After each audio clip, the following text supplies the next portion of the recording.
Right, let's get going. So, hello everyone, and welcome to our panel on Meta Mastery for D2C, a roadmap to scaling profitably. I'm Nicola, partner at Growth & Co, where we advise investors and founders in growth and help hire the right teams to support this. And this webinar has been one of the most in-demand topics. Not surprising, given it's expected UK businesses will spend 9.9 billion on social media in 2025. Now, before I hand over to our Meta Maestros, would you all please introduce yourselves in chat and share where you are in your Meta journey? Are you just starting out, beginning to scale, or pretty established? Now, we're going to chat for around 45 minutes, so please do ask questions as we go, and we'll try to address as many as possible, either in the conversation or at the end. So while you all introduce yourselves, let's get some intros. Nick, let's start with you. Hi, everyone. Excited to be here today. I'm Nick. I'm the marketing director at Heights. We're a science-backed supplements company that actually works, so you feel a difference, and we help our customers reach their heights. Fantastic. And Sophie? Okay, I'm Sophie. I'm the head of growth at Jude. We're a supplements business that focuses on bladder care. Meta currently represents about 25% of our marketing spend, and I've worked in paid media and e-commerce for over 10 years. And Raph. Hey everyone, my name is Raph. I'm the co-founder of AdManage.ai. We basically help D2C brands and apps launch lots of ads very quickly, reducing all the ad ops. But before that, I've been in performance marketing for around 7 years, doing the full stack from creating, media buying, like everything. So I love this space and yeah, have some good insights to share. Fantastic. And Raph, I believe it was your 1-year birthday yesterday. Yeah, it was, yeah. Oh, congratulations. I hope there were some celebrations. Was there a cake? Well, it was actually my birthday last week, so I think I overdid the cake, to be honest, but yeah. Fantastic. Well, let's get going. We've got lots to get through. So, when you think about meta mastery, what does it mean for your brand and how has your approach evolved as you've scaled? Nick, I'd love to hear a bit about your journey at Heights.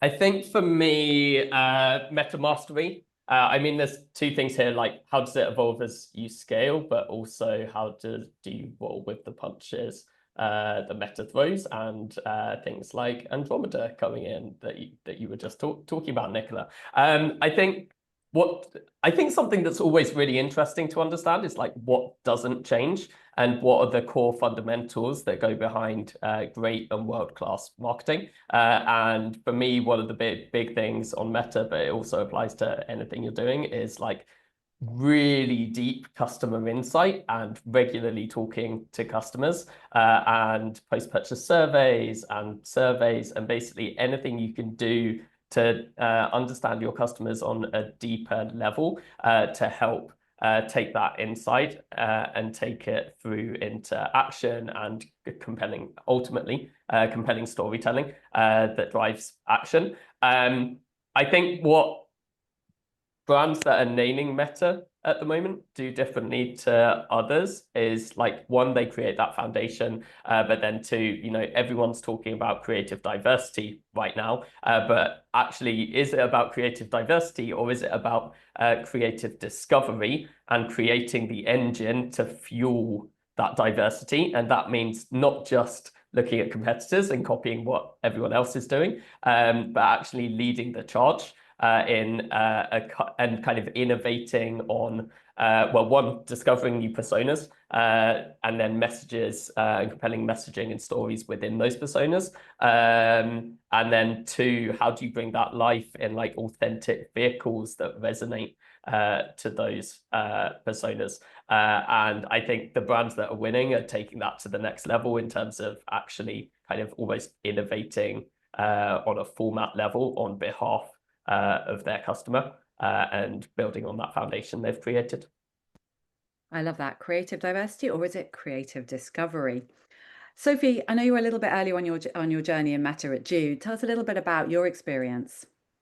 Okay, so I think for us, really, just as a whole team, the percentage of the budget that we spend on it kind of does really represent the sort of percentage of focus we have on it. So we have a real focus on it. And as a leader of the team, that's where I spend a lot of my time, making sure those processes work and the teams are working well together. And it's not just the focus on the creative and the media buying side, it's also making sure we have like CRO resource, and we're also thinking about the whole customer journey. I think one of the biggest changes in our approach was moving from just kind of getting creative out the door, just putting it in the account, seeing what works, to actually having a much more structured sort of approach to it. So we now have like a creative matrix we work to that allows us to have full funnel creative that speaks to different customer pain points, and kind of at the minute we just kind of have one kind of customer base. We also then kind of built in targets for creative and creative development, how many creatives we need to get live to kind of feed the growth. And that helps us with resourcing. And then on top of that, we just then built out a kind of much deeper naming convention, and then much more robust reporting kind of feedback loops. So yeah, I think one of the main things was just building some structure to get that engine working in terms of creative.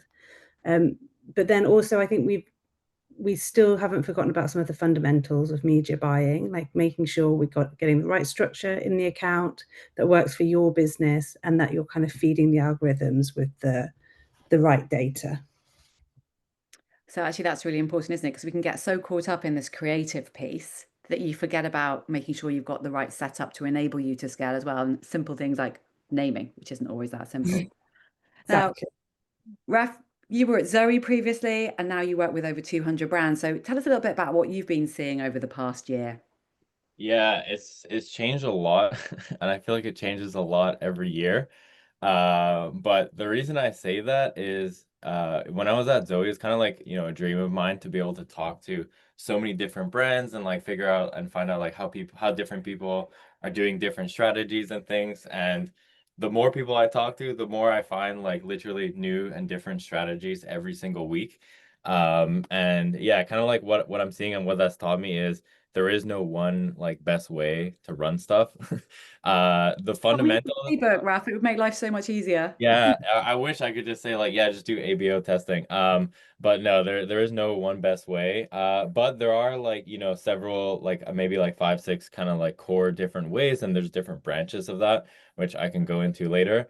But yeah, it's really important to like set your media buying fundamentals right, and then like focus on different things after. Because after a point, it's not your biggest lever of how you win at Meta. So yeah. So staying on that, I know we've got quite a few people joining us today who are fairly early on in their Meta journey. So for a brand spending under 25K a month, what should they focus on before trying to scale? And what are some of the early warning signs that you're not quite ready yet? Yeah. So for under 25K, unfortunately, this is probably like the hardest mode that you have to do because you operate with the least amount of data and you have to essentially make the biggest swings in order to make that. Basically, you need to have like, yeah, good creative. You don't even need that great of a media buying setup as long as you have good events and everything like that. I'm assuming this is like absolutely fundamental. But then also like your landing page, your offer, all these different pieces are big levers that you have to edit and pull in this range of like under 25K. But once you kind of do like a V1, V2, V3, try like a few iterations of it, if you are, more than like 10x off your CPA of like break even, this is probably not going to work. And like you might have to find a different channel or a different approach completely.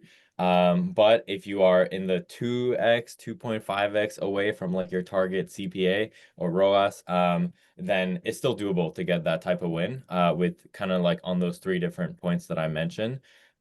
So yeah, if you're in that range and you're a bit off, like it's doable. If you're like more 10x off, I've very rarely seen that turnaround.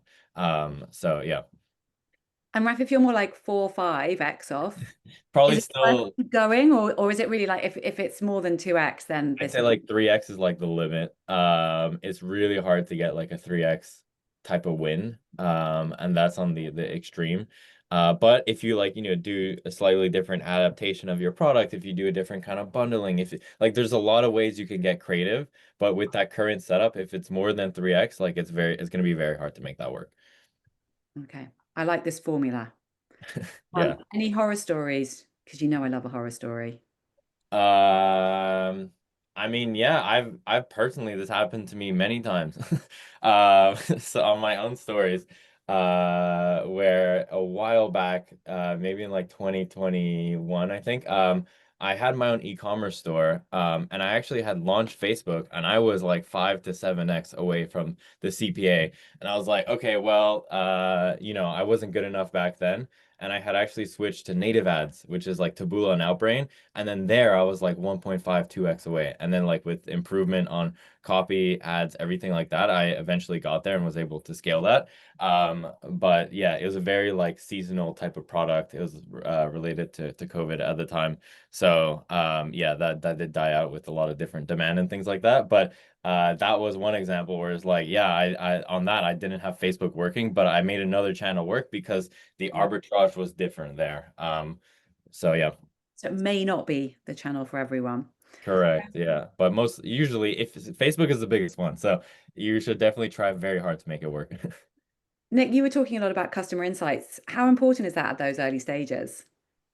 So I've never really been at that super early stage of Meta, but as I mentioned earlier, I think it's foundational, and it's just even more critically important in that early stage, where what you're really trying to find is product market fit, and particularly for making Meta work, language market fit. And there's literally no better way in terms of understanding what language and what messages and what emotions work with customers than going straight to customers and talking with them and interviewing them with in the jobs to be done kind of framework and methodology, and just uncovering that like rich data about their life in terms of what was happening that brought them to you, where they're trying to head to, and then it's your job as a marketer to wrap that up into a compelling story and promise of transformation to help your target customer achieve what what they're trying to achieve. But if you don't talk to customers, if you don't have the input into that process, you're really going to struggle. It's like throwing stuff up against a wall and seeing what sticks, rather than actually being able to hone in on your message in a kind of more systematic and targeted way. And when you talk about the customer insights, are you actually getting your team to get on the phone with some of your customers, or is it done through other teams or through more surveys, focus groups? Yeah, so mixture. We have post-purchase surveys live, and obviously reviews, and then review the data and bring that to brainstorms. There's probably like minimum three people in my team, myself included, that are calling customers weekly to like just making sure we're really on top of that, and kind of refreshing the insight there, to bring fresh insight into the overall process. Such good advice. I wonder how many people here are speaking to their customers on a weekly basis. Thank you, Nick. And Sophie, have you been at this stage before? I've worked in agency where I've worked on accounts on that kind of much smaller level of spend. I agree with Raf that it is quite a difficult point to be in. I think also because it's often like quite reflective of a business that maybe has like tighter CPAs, less ability to flex like CAC payback periods. But I agree with the really simple setup. And I also think don't try and do everything all at once. Like don't try and hit every possible audience segment you can and answer every single pain point. Probably focus in on certain audiences and pain points and then build out as you go. And I would also say probably make quite good friends with your finance team. So see if you can get a bit more flexibility. I think that's just a good tip for general life. Oh, yeah. When I was at GoCarders, my CFO actually had his own business on the side and was a big fan of Meta. I was so astonished when he was like, "Oh, I totally support Facebook." Like, whoa, this is not what I was expecting. I had a whole business case built out, which was totally irrelevant. And Sophie, any advice on like what not to do at that stage? I think it's trying to do too much at once. And I think it's also, to Raf's point, that making sure that you're picking the right channels for you at that point in your business. So like for Jude, there's a lot of education needed in our, like, for people to understand our product, which we couldn't get through search. So we just wouldn't get the volume through that. So Meta is kind of the best channel for us at this stage. So I think that just comes back to some like basic marketing fundamentals. And I know you will hate this question, but I'm going to ask it anyway. Nick, what do you reckon is the minimum budget you need to test out Meta as a channel?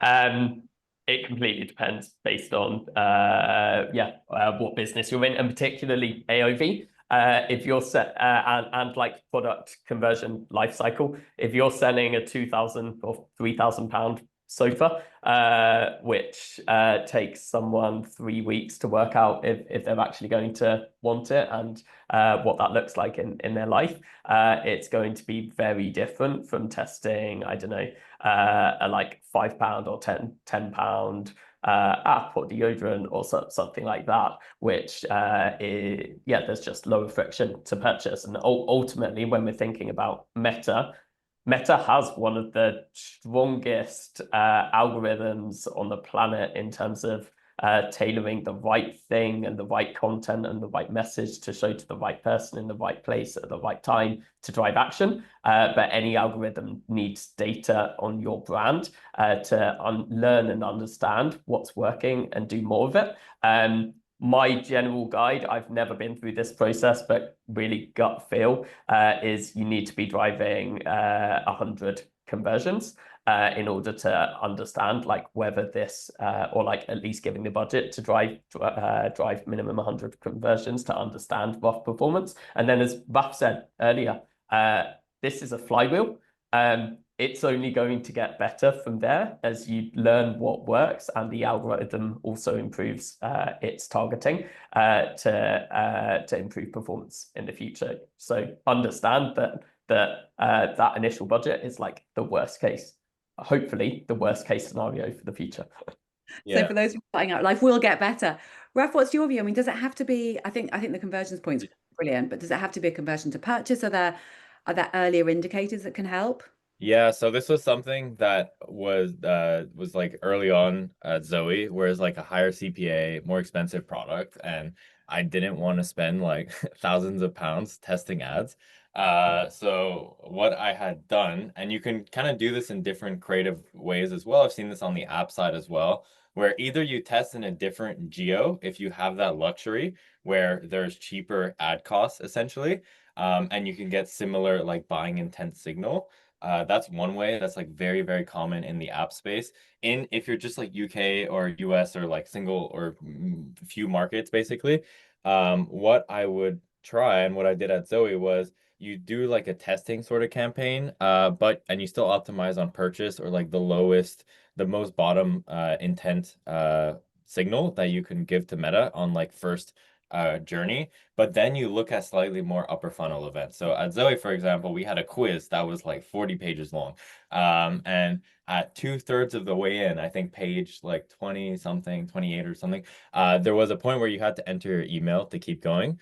And I would test my ads with like less budget than what the CPA was required to get enough data, but I would look at my cost per email. And that was like 10x cheaper than what a cost per purchase would be. And I would then basically take those learnings and then try to scale only few of those ads to like basically a bigger campaign to try to get that to work.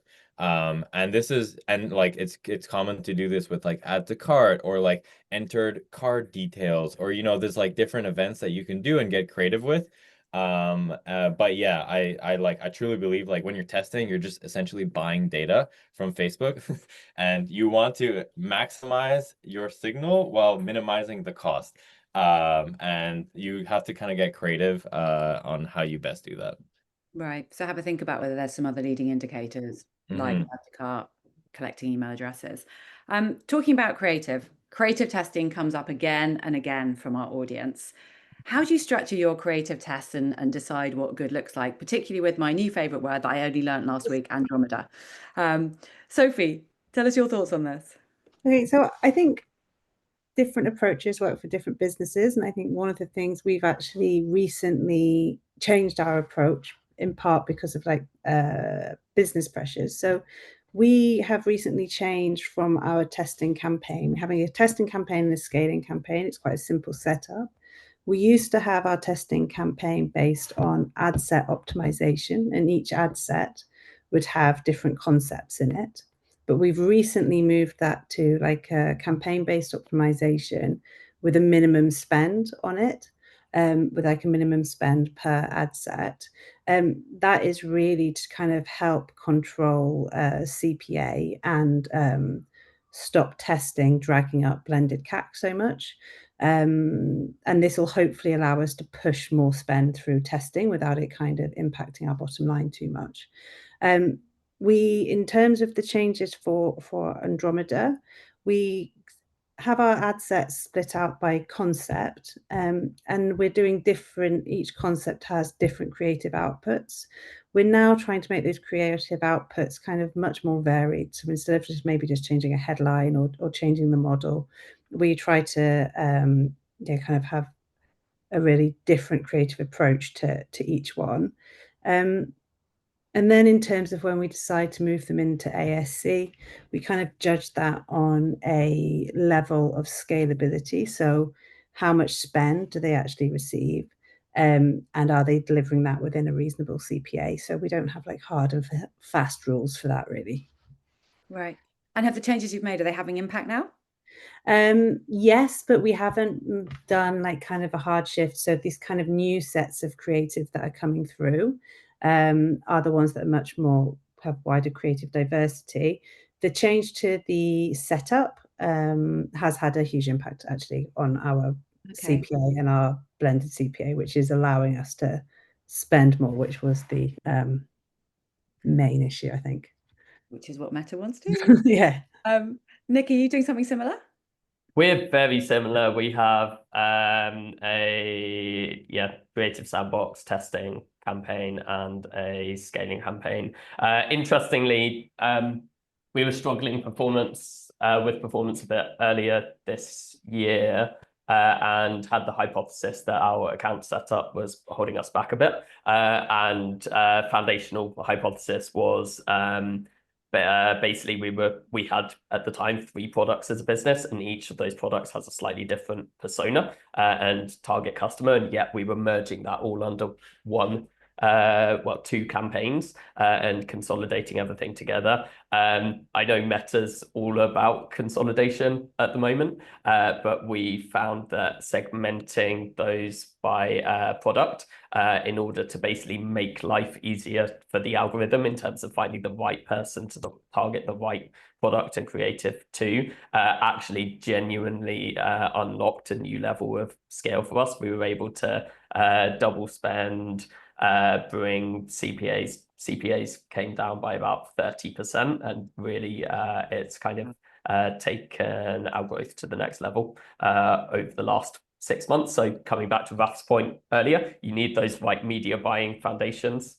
in place. It's not going to be your 10x growth lever, but it provides the platform for the 10x growth levers. And now we're seeing higher hit rate and creative driving growth as a result. My one thing here is like I see a lot of brands, and I've talked to other people in the past that like move creative from testing to scaling and just turn it off where it was before. But because Meta's like this algorithmic black box, basically my understanding, no one really knows how the algorithm works, but the algorithm probably learns within an isolated context and environment how that creative's performing.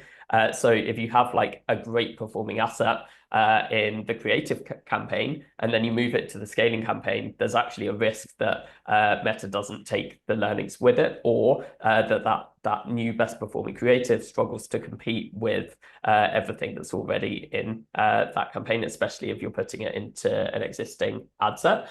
So the one week or like change we do differently is like we leave a best performing ad live in the creative sandbox, even when it's been moved into scaling, and just make sure that it starts picking up spend and is performing roughly as well as it was previously before turning it off in the testing environment. Because you don't want to turn an ad off that's working really well and then find it's not working somewhere else in the account. Oh, top tip, Nick. And how long do you reckon you need to leave it in the sandbox before you switch? For us, it's like five days. But again, depends on your spend, your volume, the amount of conversions you're driving on a daily, weekly basis. Mm-hmm. And just before I come on to you, Raph, do you need to have a certain amount of spend before you can actually have a separate testing campaign? This is a question that's just come in from Caroline. I reckon Raph's probably best placed to Right, answer let's switch that. to you, Raph. You go for this one. You do not need a minimum amount of spend, I'd say, to have a testing campaign. But if you're at low spend, I would recommend more consolidating it into one campaign, especially if you're like under the 50K a month range, kind of to like Nick's point of like anytime you move an ad, there is always a risk that it won't perform in the place you moved it to. Even if you use like post ID, things like that, that is always a risk. But you can kind of, there's ways you can mitigate that. But yeah, I would like try to basically like scale it where it got tested when you're like at small scale.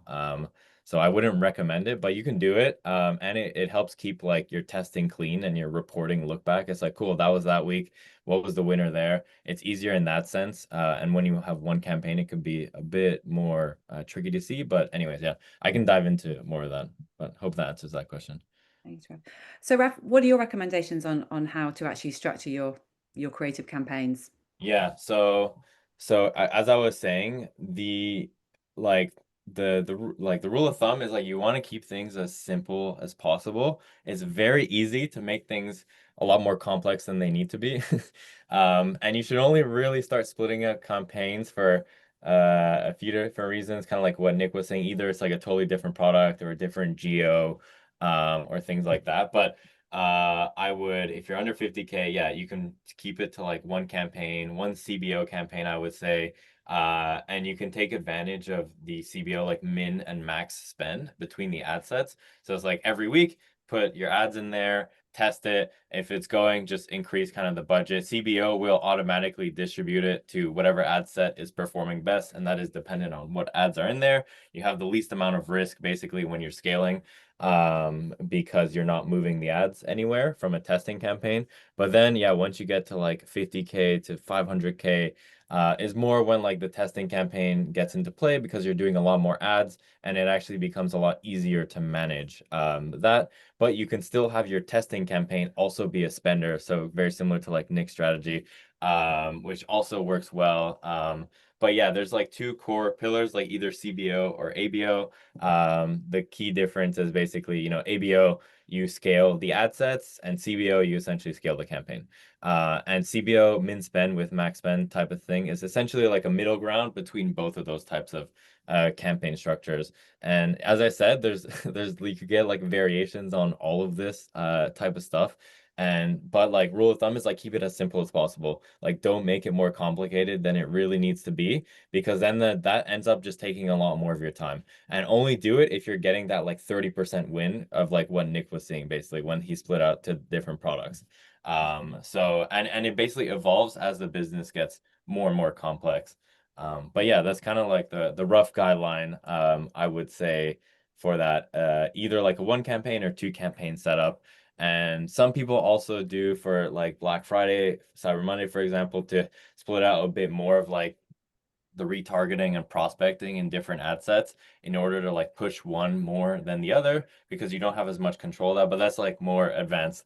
And I would not recommend that for like most people. It depends on the complexity you're at. Raph, there's a question from Michael. Do you consolidate ad sets in the scaling campaign when in the 0 to 50K range? Do I consolidate ad sets? As in, do I put all my ads into one ad set? Is that the... Yeah, that's my guess. To clarify. If that is the case, then in a simple setup, yes, I would have it in one ad set, like as many ads as possible, basically, because Facebook will just automatically pick the best ones to spend on. Hopefully you have the right signals sending back in order to provide that feedback loop. That's a common mistake, but yeah. And then you basically just do different ad sets every week within the CBO, and you can put min spend to make sure that it actually gets tested. But yeah, it's like a similar format of like testing and scaling. And you can do it either by different campaigns or different ad sets in either of those two setups.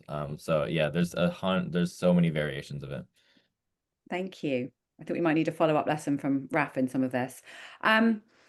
Nick, coming back to you, Heights and Jude as well, Sophie, have built strong storytelling and UGC flywheels. How do you brainstorm the ideas and brief and scale creative as well, particularly with the whole Andromeda and that creative discovery and diversity? Yeah, so we at Heights, we've been on a bit of a journey here. Basically, the background is kind of pivoting our team onto creative content for Meta specifically. It helped us scale the business by like 3x revenues in over 18 months. And across the first like 6-12 months, the process was new, it was energized, everyone was excited about it, we were seeing incredible results. And then, as with anything, these processes become a bit more stale, and every week blurs into one another, and it feels the same. So took a real step back about like 3 or 4 months ago to understand like how can we revitalize the process, but also what does truly world-class creative strategy look like. And I talked to a whole bunch of different brands, and basically came down to 4 things. And this is a starting point for us to iterate and improve on in future. But number 1, no surprise, deep customer insight to bring into the process, and a true like understanding of customers' language and pains, gains, jobs to be done. 2 is actually taking that insight and building it out into messages with new personas. So particularly relevant for Andromeda, are there like new pockets of customers that you're just not speaking to at the moment that have a real need for your product, which can help drive incremental reach and open up kind of blue ocean territory for you. And then also building that out again on creative discovery into new messaging and creative vehicles to bring that to life in new diverse ways. Then layering off on some of the growth fundamentals from, you know, like books written in the 1950s and 60s, like breakthrough advertising, in terms of being really intentional on stage of awareness for customers and stage of market sophistication, and how you talk to different pockets of customers slightly differently, but in a way that makes sense for them. And then the final piece of the puzzle for us is, and to be honest, haven't quite nailed this yet, and it should be the easy part, is bringing the data back into the process to the beginning in order to inform what's working. And let's double down on that, but also not blinding ourselves by data and becoming too focused on what's working and funneling ourselves down into this kind of hole of like optimization and exploitation rather than discovery and big creative thinking to unlock breakthrough ideas. So getting that right balance of art and science. And what's the team structure? Is it mostly in-house? Do you outsource anything? Yeah, we have a mixture. We have a full suite creative team in-house covering statics, video editing, and like UGC, lo-fi. We also have 2 incredible agencies we use that have driven really great results. Bright Shift do all of our celebrity ambassador content, and then we've actually only recently onboarded with Hamby, who are driving performance creative, and we're seeing really great early results. And they've brought a lot of insight to the process and already unlocked new personas that we weren't targeting before, which is driving incremental reach, incremental growth, and record performance for us right now at a time of year where we'd normally be really struggling. Were you expecting to have this much success with agencies? I mean, Because you often hear people say, oh, it's better to have it in-house. Do you think that hybrid is the best way forward? Part of this was, to be honest, from my side, a knee-jerk reaction in terms of this reaction to our process wasn't quite where it was. So I wanted to find a partner that we can learn from, and then in turn almost like understand what world-class looks like, benefit from the results short term, but also learn from them to upskill our internal process. So I think agencies have their place. Likewise on the celebrity ambassador side, we don't have the skills and the team and the resource to do like big video shoots that are thought through to the nth degree. And like I'm sure we could hire in-house, but if we're focusing on where we really need to and what's really impactful in terms of doubling down on our strengths to drive better performance, I kind of feel like there's some areas where it's best to go external with someone that knows what their has the skills, the expertise, the team already in place. And it's clearly working. Sophie, I know you've got a much smaller team. So how do you set up your whole creative process? Yes, so I think ours is not as complex. So we've got a smaller team, but also we don't have that kind of breadth of customer.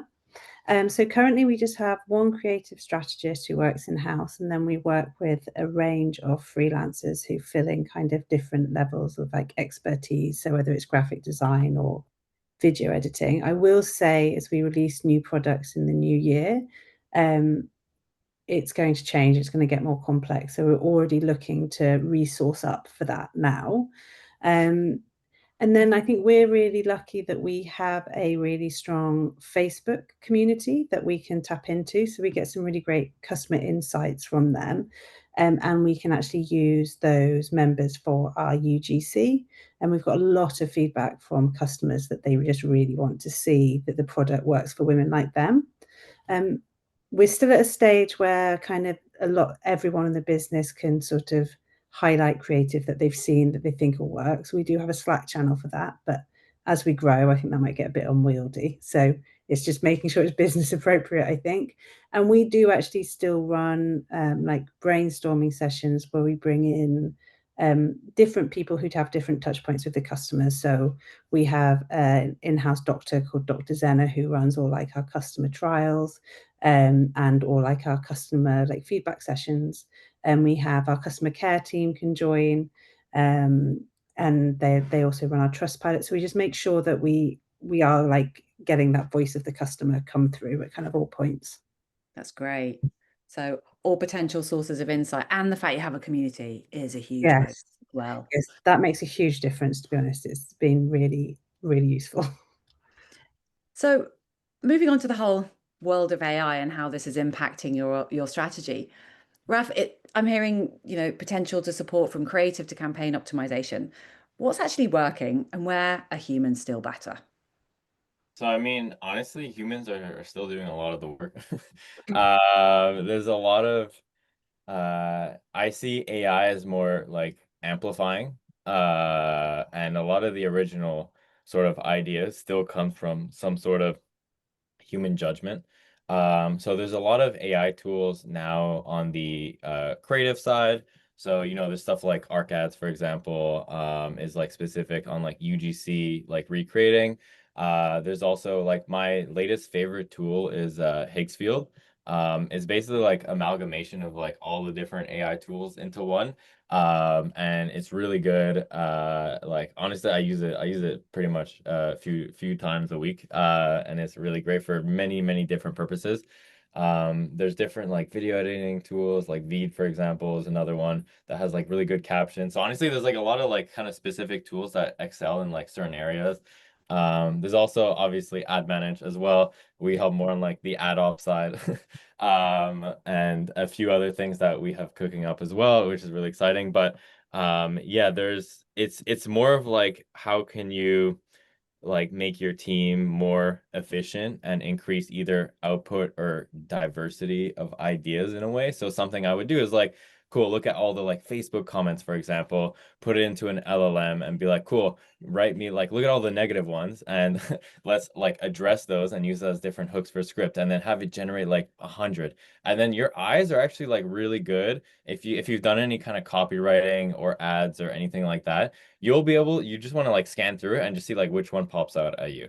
And then it's like, cool, then you have a lot more like basically starting points that you can go into with AI. So kind of like how I see is like first 10% is like human led. Then you can maybe do the next like 70% with AI, and then the last like 20% has to be refined and done well through humans. So there's a lot of different kind of workflows and ways to do it. And And honestly, it changes every month. So yeah. Raph, it sounds like your number one tool at the moment is Higgsfield. Is that right? Xfield is I'm a big fan of it. Yeah, it basically has like all the different AI models in one place. Oh, So I don't have to keep switching tools. And there's like a few other ones that do a similar thing, but this one so far has had the best UI. And yeah, big fan of it, and they're pretty generous on their limits. So Nick, are you using Higgsfield? No, I use something similar. I use Poppy AI, mm, particularly for like shoot planning. And again, it's more about getting the kind of creative strategy. Well, one, feeding it all the right inputs, but getting the creative strategy to like 85% of what you need, and then polishing it from there, at least when it's like a must nail high investment thing like a celebrity ambassador shoot where we've got one chance to get the right content. For other things in the team, we're using ChatGPT a lot for copywriting, headlines, actually finding occasionally and more consistently that like ChatGPT generated H1s for statics sometimes performing better than copywriter written ones. Be annoyed if I was you, right? But it's yeah, it's a battle that's going to continue. So one thing we haven't touched on is that slightly thorny topic of how do you balance creative that stays true to your brand, but is also optimized for performance? Sophie, I'm going to throw this one at you. So I think for me, it's always really important that growth creative actually sits within the growth team and not under brand. I think we have really different aims from what you want your creative to do and what we want the creative to achieve. But having said that, we do work within guardrails. We work on like very compliance heavy products and also like quite sensitive products. So our guide rails are around number one, being compliant, but also kind of how we talk to our customers and making sure that they tend to be very broad, but like making sure that we're talking to our customers in a sensitive way. Us in particular, it's like not infantilizing our customers. So yeah, so essentially we can do what we want, but we do have these guardrails to make sure that we kind of protect the brand and how we want to be represented as a brand. Nick, how are you doing that at Heights? I think like similar in terms of, well, different in terms of the kind of sensitivity and level of sensitivity we need to apply. Similar in terms of there being restrictions when it comes to a regulated industry and what we can actually say and can't say, and need to be tight on that. I think fundamentally when it comes to the balance between brand and kind of growth, everyone sees them as two opposing things, but actually at their core, there's the same core ingredients that go into great like world-class growth and world-class brand marketing, which I'm going to sound like a broken record, but like deep understanding of customers, bringing that to life with creativity and a compelling story that resonates and makes someone feel something, and then an element of data to understand actually how that landed and bring it back into the system. And like fundamentally, brand is like the core promise of where are your customers and where are you taking them to, and that is like the kind of I mean that's the common thread that underpins all great growth marketing that drives action. So yes, there might be like peculiarities in terms of how you bring that to life in like UGC versus a more polished elevated way, but if you're nailing that through core promise, and that's consistent across brand and growth, then it feels like there's at least a baseline level of consistency and alignment. Yeah, I just don't think you can undervalue the consistency piece. You see a beautiful brand ad and then a very different performance ad, and it just feels very jarring. We're getting lots of questions, so I have one more for you guys, and then we're going to go to the audience. If you could give D2C marketers one piece of advice for mastering Meta in 2026, what would it be? Sophie, let's start with you. I think my main thing will be don't be too afraid to try new things. I think when you are constrained by CPAs and you've got different pressures, sometimes a change can feel very risky. But unless you make change, you're not going to kind of unlock growth. So I think, if you think about what Nick was saying earlier, they had a hunch that maybe their campaign setup was holding them back in terms of their creative testing, and now it's allowed them to kind of get that growth. So you do need to take those risks. So I think, be willing to take some risks, but just make sure you do it with like a quite robust testing framework and what you think, what good looks like at the end of it. That's my number one. And that's why you need to be best friends with your finance director. Always. That they support this and they understand why. Yes, exactly. Raph, what would yours be? I just actually wanted to, before I get to this, I want to answer from the previous one on like brand versus performance. Of course, As someone who's dealt with this a lot. Of course. I have two practical tips for anyone kind of facing this challenge. In order to really win, you kind of do need to go beyond brand, I would say, like quite out there experiments, but that's always kind of hard to convince internally. And two ways I would go about doing this is one, building an internal AI that's basically just like a long system prompt of your brand guidelines, the do's and don'ts, basically. Put this into like AI Studio, like the Gemini one, because that could take video input, and just run your ads through that. This will save a lot of like potential misses and will give you feedback in like 30 seconds instead of waiting 1 or 2 day turnaround time from a different team. So that's like one good way that I had done at Zoe, because that was also like a slightly more regulated industry. And then number two is also explaining the math of like, cool, most ads are not going to get more than 1,000 impressions. The risk is very low essentially, and you can almost put that like limitation or like check like when it becomes more of a winner, and then adapt on that winner if it does it, because then it will waste not as much people's time in this like checking process. So you could have like AI do step one, and then if it's a winner, then you kind of like discuss internally. And this was how I was able to get like a really fast like feedback loop and iterate a lot and get ads really quickly. So that's my two practical. I love that. You've got your AI brand guardian, which means you're not having to go through lengthy processes, and the brand team can ensure that they're happy with your AI agent. Yeah, much faster, much faster. Yeah, it's a good use of AI on that one. And obviously there's nuances, it might miss some stuff, but like it's better than nothing. And then on the like one takeaway. The takeaway is something that's happened to me a lot, is you never really know like which ad is gonna win. Like ultimately, and then at the end of the day, you don't know. And I found that, I got humbled a lot. It's like some ads that I thought would win, did not. And the ones that I spent maybe like 5-10 minutes making ended up being like mega winners, So, the main takeaway is like really like test a lot and test a lot of different like left field ideas, because that's where you'll get the biggest winners. Like iterations do have a time and a place for it, and it will basically expand the life of your ad.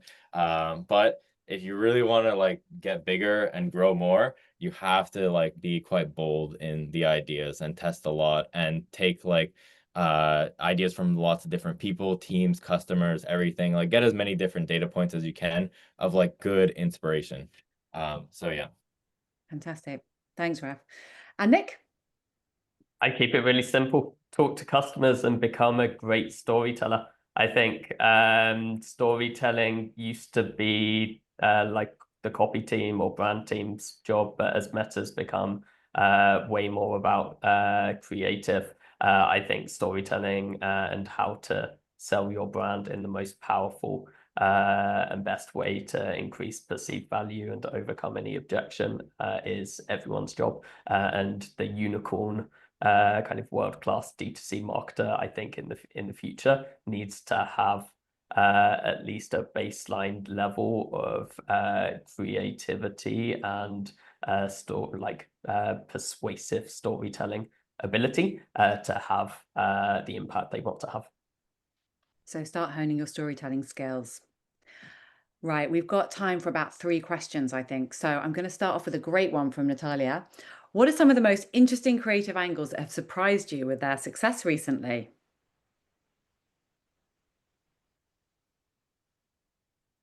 Oh, I can see deep thought going on. Raph, anything you've noticed at AdManage? Um, I'm buying you some time, Nick and Sophie. yeah. Take time, Raph. This is more biased because someone was telling me this, like a good friend of mine was telling me this yesterday. But like an interesting format that honestly I haven't heard working in ages and like recently working again is like breaking news format. Like having that as a headline, like kind of the format and like even video or static versions of that, was a format I hear working well for the law industry. Other ones, something that I did a lot that I loved was like street interview, but even more in depth, which was like your first like second is essentially the thumbnail of your video, and like what you should spend a lot of time like making sure that that is right. And what I did on the interview is instead of cutting straight to like the person, for example, I would do like a shot of like someone about to interrupt someone. So it kind of creates this tension of like, oh, I want to know like what happens here. And just adding that extra little bit at the beginning basically like increased the hook rate and that initial 3 seconds a lot. And then basically Facebook would promote this more. And if the rest of the ad was solid and the script was solid and everything, it would do well. So that was like one extra thing that was like surprising of like, cool, like taking the traditional format and then how do you innovate on it to make it even better? It's something I love doing, and like always think about. So Great. Thank you. Mehul, I know you had a couple of questions. Do you want to come off mute? Thanks, Nicola. Thank you, guys. It was really helpful. We talked about customer persona quite a lot, so I just wanted to understand the different ways of getting to the customer persona. But in your case, what's the best way to create, get to the customer persona, and what does a good customer persona looks like? Who wants to Good take question. I can speak to that, and I'm building this out at the moment as we start to think of like taking our creative strategy to the next level. My current framework here is basically, obviously there's the customer insight side of things and like just understanding who your customers are. There's jobs to be done and actually understanding where they are and where they want to get to. And then there's it's basically the mapping of those two things. And I think it's like you need to do it on a psychographic level. I have a core foundational belief that demographic only personas are flawed, and at multiple brands I've worked at, there'll be huge overlaps between different demographics, and I think the kind of old agency or like creative agency way of doing it on a demographic level isn't quite right nowadays. So really it's about a systematic mapping out of the gains, pains, job to be done of your target audience, but doing that in MECE, consultant speak, mutually exclusive, collectively exhaustive way. So then you can rank and prioritize those against each other and be like, we've actually got 15 sub personas. But we have real belief in these three because they come up time and time again from our surveys and interviews. Let's nail on those three before and test those three before expanding through the rest of the list. Thanks. I think we've got time for one more question, which is what we were discussing actually before we kicked off the webinar. It's from Ivo. What's your understanding of how Meta recognizes diversity and how is this impacting your process? Sophie, any thoughts on that? Well, I think I touched on it earlier. So I think we kind of had a bit of a habit of when we had different concepts or like our different concepts, actually a lot of our creative would essentially look very, very similar. We might just like cut up the video slightly differently, but it looked the same. And I would even say actually even our kind of UGC creator videos actually are fairly similar. So now it might be like, this might not be the best example of it, but if we had like a concept like the number of women that suffer from bladder issues could fit into Wembley, we might actually do that with maybe a carousel story or like a video GIF or something that might just be like an image.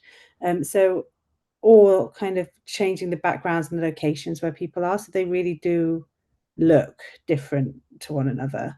So that's what we're trying. So we'll see how it goes. Brilliant. Raph or Nick, anything you just want to add on to that? Yeah, I think the easiest way to do this and have it differently is you don't have to change the idea, but just the visual. So example, so it could be different like background settings. So this one company that I was advising for, it's like you could take the idea of like, again, the persona. So it's like Nick was saying, it's like 35 to 44, like female, terrible persona, but like law student with ADHD, great persona, in comparison. And you basically take that idea and you just put it in different settings. So it could be like a street interview, it could be like a UGC bedroom, but it's like could be the same kind of like main idea, but said slightly differently and very different visual. I think that's the most important thing is like make sure it just looks visually different and it should be good because that you'll also just get better results and better tests that way. Like Meta's just nudging you into like the direction for you to have more success. So yeah. And spend more money. I'm going to stop there. Thank you so much. I have a whole new vocabulary thanks to the three of you. And I feel I can talk a little bit at least about Andromeda, but there were so many fantastic insights. This is recorded and I will send around the recording because my guess is a lot of people are going to want to revisit parts of this, and any useful links as well will include too. And I know that Sophie, Raph and Nick are happy for you to reach out to them on LinkedIn if you do have any further questions. Massive thanks to you for giving up your lunchtime to educate us in Meta. Really appreciate it. And I have a horrible feeling I'm going to be back in January, February next year saying, can we do another one, please? So be prepared. You better have a good excuse or I'll be recruiting you back in. So thanks, everyone, and have a great afternoon. Thank you. Thanks, everyone.